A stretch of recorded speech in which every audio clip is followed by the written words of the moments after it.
Work out చెయ్యి అని ఎన్ని సార్లు చెప్పినా ఈ అమ్మాయిలకైతే అర్థం కాదు. ఒక పాయింట్‌లో థైరాయిడ్, పీసీఓడీ వచ్చి డాక్టర్‌ని కన్సల్ట్ అయితే డాక్టర్ "ఇట్లా కాదమ్మా నువ్వు ఎక్సర్సైజ్ చెయ్యి ఫస్ట్ వెయిట్ లాస్ చెయ్యి. తర్వాత నా దగ్గరికి రా అప్పుడు చెప్తా నేను మెడిసిన్స్ ఏం తీసుకోవాలో. ఇట్లా కాదు" అని చెప్పినప్పుడు ఓకే. ఎక్సర్సైజ్ చేయాలా అని అప్పుడు జిమ్‌లల్లకో, వాకింగ్‌కో, డైట్‌లు చేయడమో స్టార్ట్ చేస్తారు. అంతేగాని ముందు నుంచే మనం ఒక లైఫ్ స్టైల్ చేంజ్ చేసుకోవాలి, కరెక్ట్ ఉండాలి. ఇది కాదు నేను ఓవర్ వెయిట్ అవుతున్నా, క్రేవింగ్స్ వస్తున్నాయి, అన్‌వాంటెడ్ హెయిర్ వస్తుంది. ఎందుకు ఇట్లా వస్తుందని మాత్రం ఆలోచించరు. అంటే టైం లేదు, టైం లేదు, టైం లేదు. ఈ టైం పాడుగా నాకు అర్థం కాదు. సీఎం, పీఎం కంటే బిజీ ఉంటారా మీరు? వాళ్ళు ఆ పొజిషన్‌లో ఉండి అయినా వర్కౌట్ చేస్తారు. దేనికి వర్కౌట్ చేస్తున్నారు?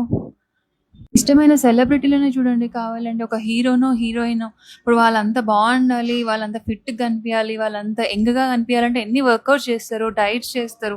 వాళ్ళ లైఫ్ స్టైల్ ఎందుకు చేంజ్ చేసుకుంటున్నారు? సరే ఇప్పుడు వాళ్ళున్న అందానికి మంచి తిని కూర్చుంటే వాళ్ళకి ఆఫర్స్ వస్తాయా? రావు గదా!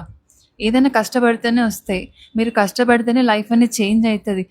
నాకు టైం లేదు అది ఇది అంటే ఎప్పుడు గూడా అచీవ్ కాలేం. వేలు, లక్షలు హాస్పిటల్ పెట్టాల్సొస్తది. తర్వాత ఫెర్టిలిటీ ప్రాబ్లమ్స్ ఒస్తాయి. ఎంత మంచిగా కూర్చోబెట్టి చెప్పినా అర్థం గాదు. ఇంకెప్పుడు అర్థమైతది? డాక్టర్లు చెప్తేనన్నా అర్థం చేసుకొని వర్కౌట్ స్టార్ట్ చేయండి. కనీసం వాకింగ్ అన్నా చేయండి. చేంజ్ అయితది బాడీ.